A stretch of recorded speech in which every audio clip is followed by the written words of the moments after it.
Okay, this is Chicken Philosophy B-Sides. Team of Rivals, Part 5, in which I'll continue reading Team of Rivals, the Abraham Lincoln story, with emphasis on his cabinet.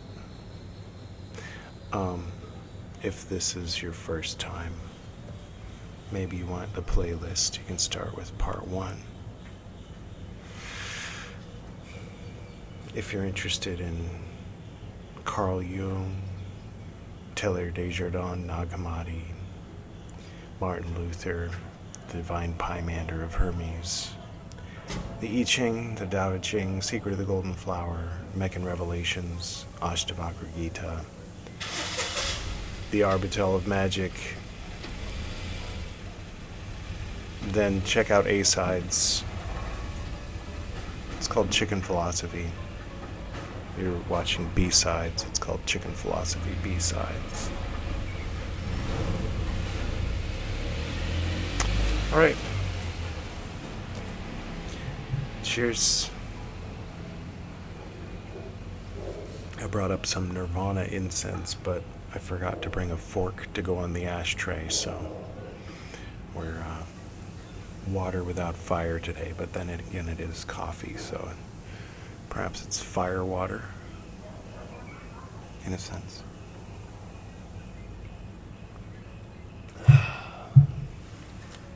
All right. Glasses. That'll help.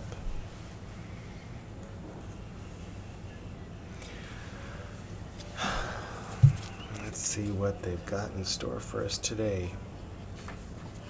Oh, Part 1, Team of Rivals. What the hell have we been reading up till now? Never mind about starting with Part 1. Apparently we're starting Part 1 and Part 5. Ooh, Washington, D.C. during the Civil War. You see that? If this were A-Sides, I'd take a picture and put it on the screen, but it's not. Okay, Chapter 1. 4 Men Waiting. On May 18th, 1860, the day when the Republican Party, sidebar, back then, as crazy as it is to believe, if you were to divide things quite simply into good guys and bad guys, I know it's very simplistic. Or even the lesser of two evils. If you called the lesser of two evils the good guys, that'd be the Democrats today, right? Yeah, the roles were reversed. The Democrats were pro-slavery back then, and the Republicans were like, hey, maybe we should talk about it. And then, anyway, I'll keep reading. Okay, the day when the Republican Party would nominate its candidate for president. Abraham Lincoln was up early.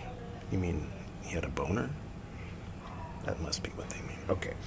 As he climbed the stairs to his friendly, furnished law office on the west side of the public square in Springfield, Illinois, breakfast was being served at the 130-room Chenry House on 4th Street.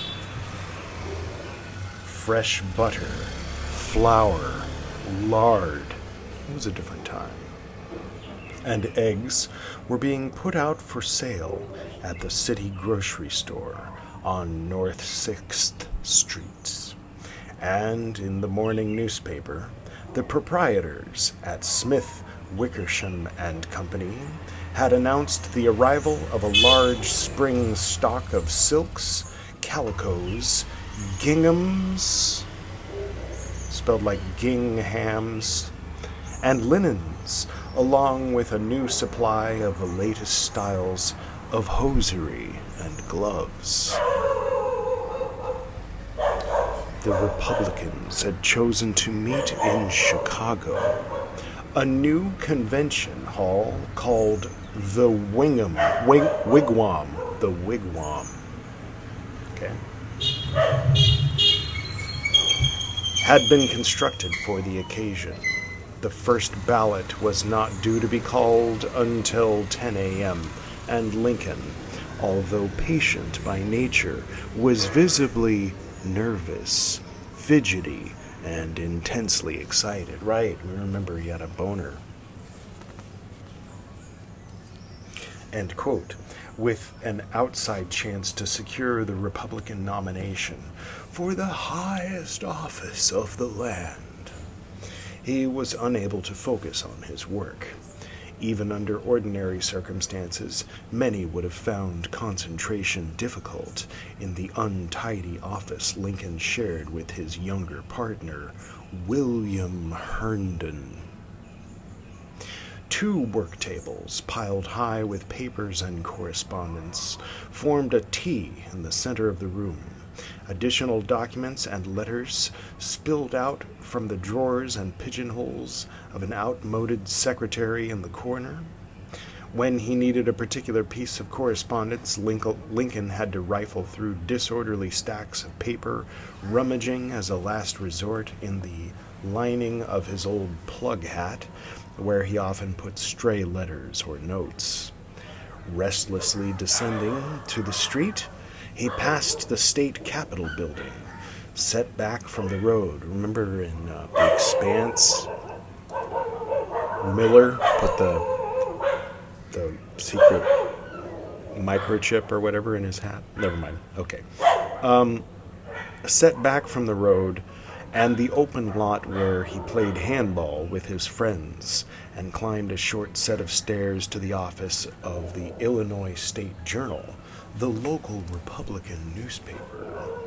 The editorial room on the second floor, with a central large wood-burning stove, was a gathering place for the exchange of news and gossip. He wandered over to the telegraph office on the north side of the square to see if any news dispatches had come in. There were few outward signs that this was a day of special moment and expectation in the history of Springfield, scant record of any celebration or festivity planned should Lincoln, Long, their fellow townsmen, actually secure the nomination. That he had garnered the support of the Lincoln delegation at the state convention at Decatur earlier that month was widely understood to be a complimentary gesture. Okay, 7:53. I'm going to have to remember 7:53 because I'm going to go ahead and close this door so like bugs don't go in over the next 20 minutes. I'm going to do one little bit of editing, which is to edit out the space between now and now. So, better than last time. Last time I had editor Edward putting the colored squares up and all kinds of stuff. No need for any of that. Okay. I'm juggling a bit. This will be our last recital on this balcony. On to bigger and, well, different things. Yet if there were no firm plans to celebrate his dark horse bid, Lincoln knew well the ardor of his staunch circle of friends already at work on his behalf on the floor of the wigwam. Sounds a little bit appropriated from somewhere, doesn't it? I'm not up on my wigwams. I feel like I should know what that is. Is that like a teepee or something? The hands of the town clock on the steeple of the Baptist church on Adams Street must have seemed not to move when Lincoln learned that his longtime friend James Conkling had returned unexpectedly from the convention the previous evening. He walked over to Conkling's office above Chatterton's jewelry store. Told that his friend was expected within the hour, he returned to his own quarters, intending to come back as soon as Conkling arrived. Lincoln's shock of black hair, brown furrowed face, and deep-set eyes made him look older than his 51 years. He was a familiar figure to almost everyone. I guess brown is relative, right? Almost everyone in Springfield, as was his singular way of walking, which gave the impression that his long, gaunt frame needed oiling. I'd like to give special thanks to the crow and the dogs on the cars for improving this episode. Otherwise, it would just be me reading this. No, I'm just telling the truth. What? He plodded forward in an awkward manner, hands hanging at his sides or folded behind his back. His step had no spring. His partner, William Herndon, recalled, he lifted his whole foot at once rather than lifting from the toes, and then thrust the whole foot down on the ground rather than landing on his heel. Sounds like our upstairs neighbors back at our old place. The bus. You remember the bus from yesterday morning? That was yesterday morning. It's the same bus. We caught it in the afternoon. We caught it in the morning on 2 different days. I wonder how long it takes to do its dropping off of everybody. All right. I don't know. Yes. Okay, his whole foot. His legs, another observer noted, seemed to drag from the knees down, like those of a laborer going home after a hard day's work. End quote. His features, even supporters conceded, were not such as belong to a handsome man. That's a nice way of putting it. In repose, his face was so overspread with sadness, the reporter Horace White noted, that it seems as if Shakespeare's melancholy Jacques had been translated from the forest of Arden to the capital of Illinois. End quote. The first quote was visible only, so if you're on the audio only, you might be like, what? Where did the quote start? Don't worry about it. It really doesn't matter with this one, does it? This is entirely for going to sleep. Yet, when Lincoln began to speak, White observed, quote, this expression of sorrow dropped from him instantly. His face lighted up with a winning smile, and where I had a moment before, seen only laden sorrow, I now beheld keen intelligence, genuine kindness of heart, and the promise of true friendship. End quote. So he's psycho. All right. Jumping back and forth between... No, whatever. If his appearance seemed somewhat odd, what captivated admirers, another contemporary observed, was, quote, his winning manner, his ready good humor, and his unaffected kindness and gentleness, end quote. 5 minutes in his presence, and, quote, you cease to think that he is either homely or awkward, end quote. Springfield had been Lincoln's home for nearly a quarter of a century. Same with The Simpsons. He had arrived in the young city to practice law at 28 years old. Riding into town, his great friend Joshua Speed recalled, quote, on a borrowed horse with no earthly property save a pair of saddlebags containing a few clothes, end quote. The city had grown rapidly, particularly after 1839, when it became the capital of Illinois.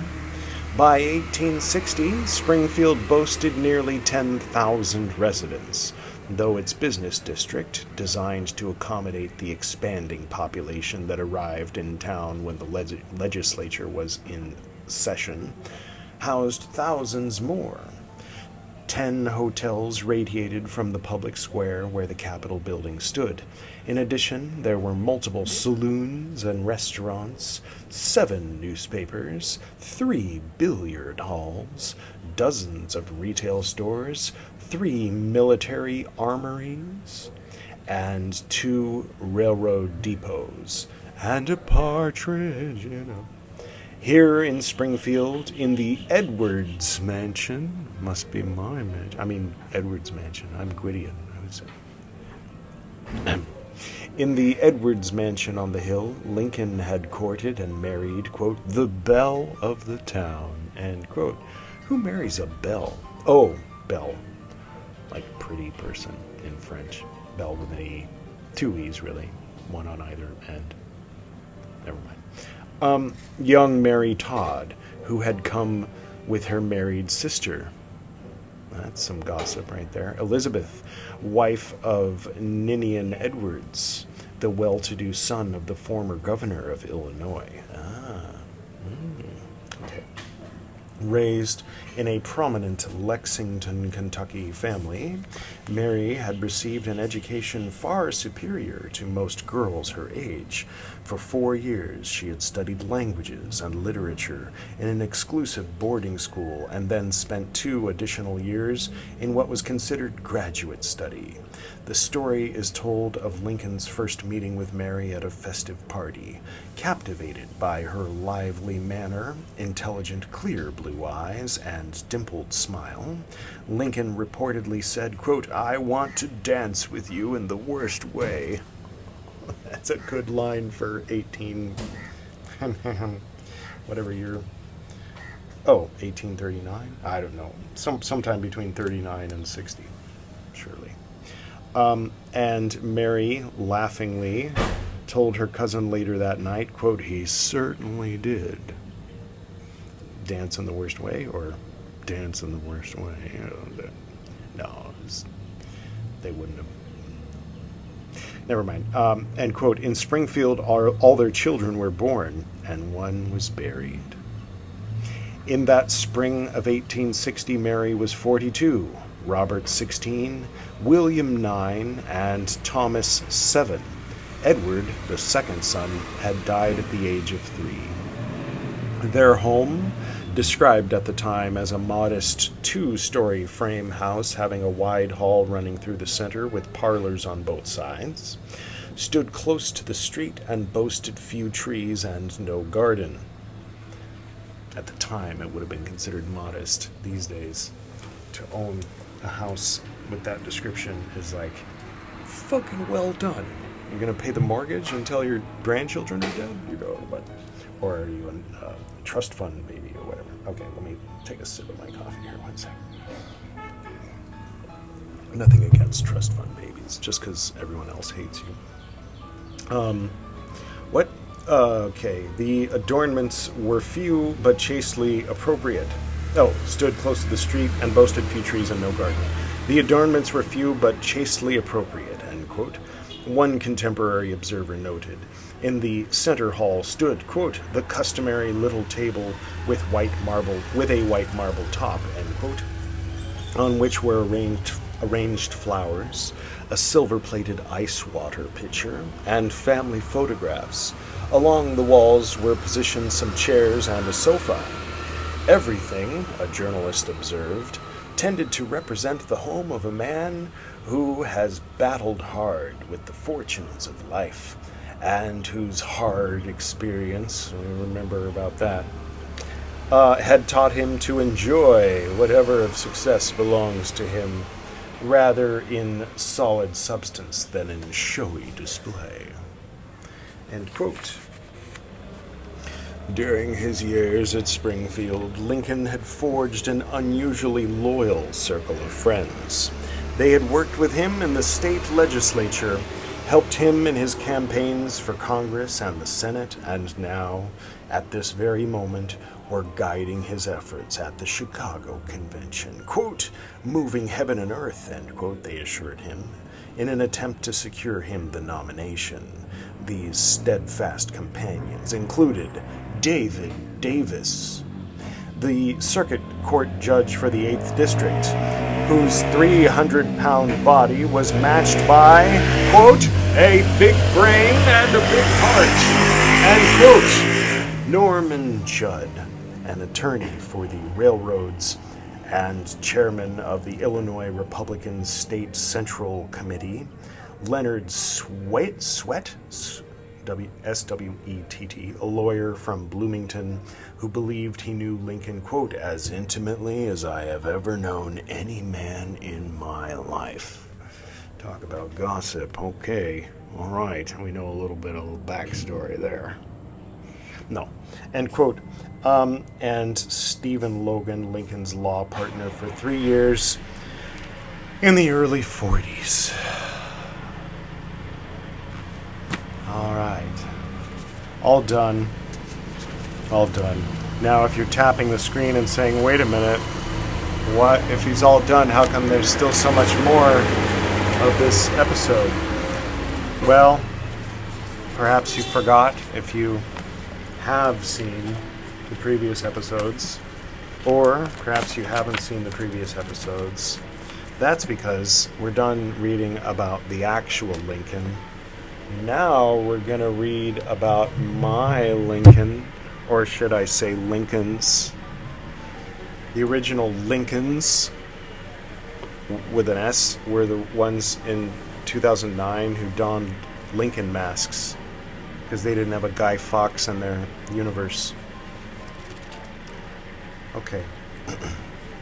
Picking up right where we left off last time in the New World Empire and the Interdimensional Coffeehouse. Palace 1. The one who introduced Charles the Grey to the palaces of New Ancient Land was Job. Job is best known for his role in establishing communication between the free worlds on Earth and the early reticulan human rural communities on the then newly terraformed Venus in Greg's 2463.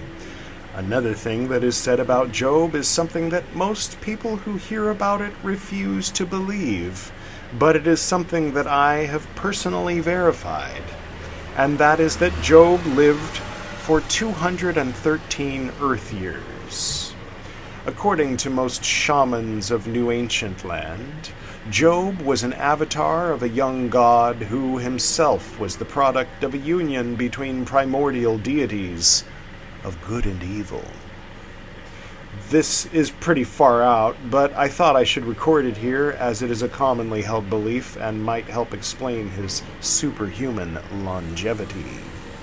One final note about Job is that Charles the Grey loved and respected him as a guru, and claimed that the secret of the Interdimensional Coffeehouse came in the form of a mysterious rectangle, which Job had imparted to him with his dying breath. In Greg's 2555, Job introduced Charles the Grey to the first palace of New Ancient Land. I had the privilege of meeting with Charles the Grey several times during my travels. The following is what I recall from his description of his first experience there. After a period of total sensory deprivation, focusing solely on breath, Charles the Grey began to hear mutterings. They were the same mutterings all Venusians felt and heard on a semi-conscious level, the thoughts and feelings of the humans on Earth. The mutterings were strange and familiar. There were many pitches and many vibrations, some of them harmonious, others discordant. Overall, their collective voice was apathetic, self-critical, and depressed. It seemed to announce itself in the void as something separate from Charles the Grey, an afterthought after some primal realization.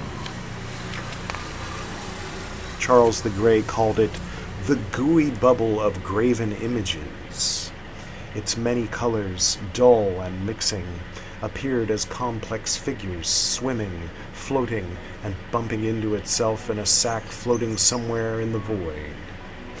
Charles the Grey was then suddenly overcome by a blinding flash appearing above him. He turned his attention toward it, and it became what he described as the shaft.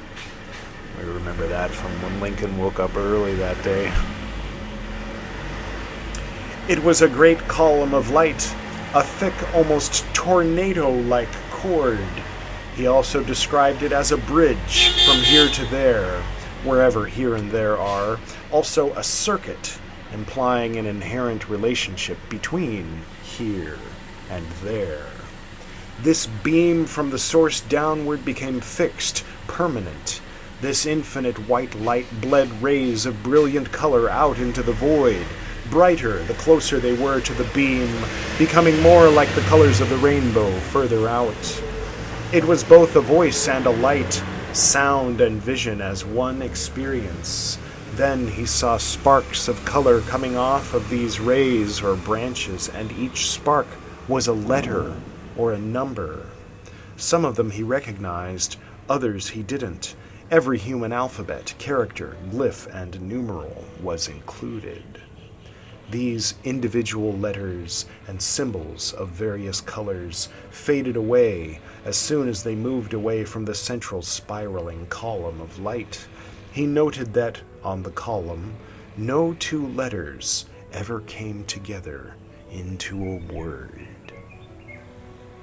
Far below, near the gooey bubble, the letters did come together into words, and the words came together into sentences, telling all stories. He told me, quote, most of it was bullshit, but there was some cool stuff written there too, end quote. Charles Reuben was translating from the Shakespearean English that Charles the Grey would have been speaking, translating into something that you and I can understand in our universe. Thank you, Charles Reuben. Then, all at once, the gooey bubble was shattered by the shaft, dissolved and disintegrated, and everything around him was gray. The shaft was also gone, having served its purpose, he said.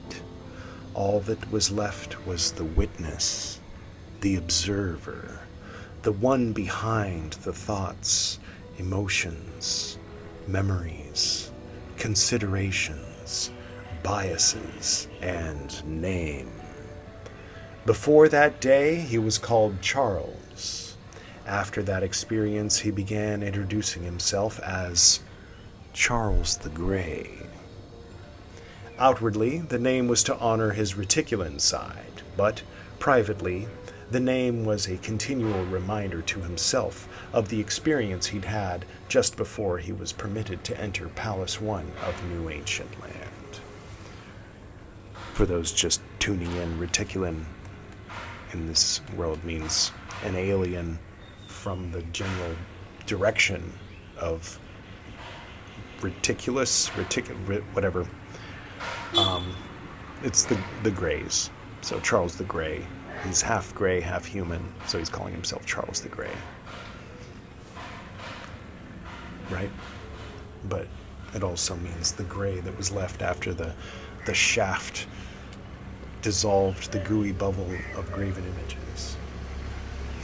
After Charles the Grey introduced Blythe to Palace 1 of New Ancient Land, she returned to her free world apartment. This was before her physical body had recovered, back in Greg's 2652. There, she wrote the following, not wanting to forget the experience. Later, when she awoke in the real world, she wrote it down there as well. Veils of illusion. The emanations from emanations wrap themselves away. Veils of illusion.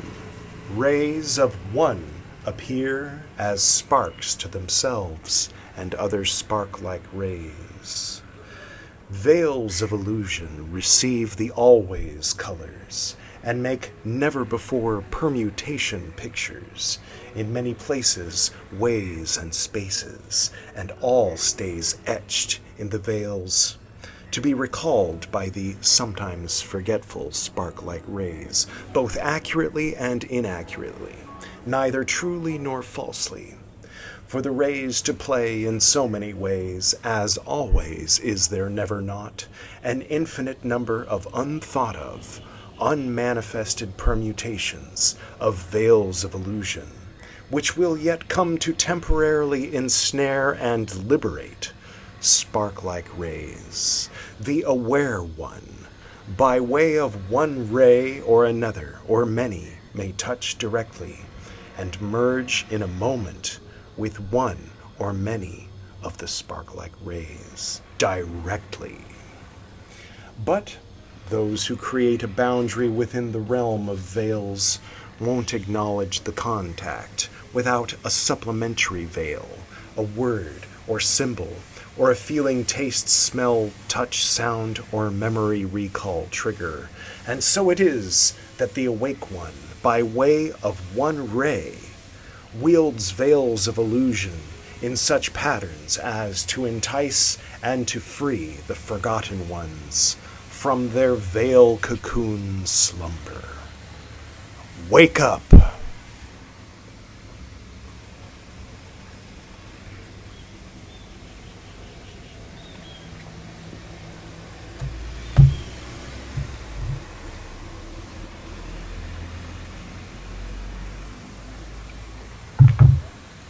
All right. Take care, everybody. Till next time. Peace.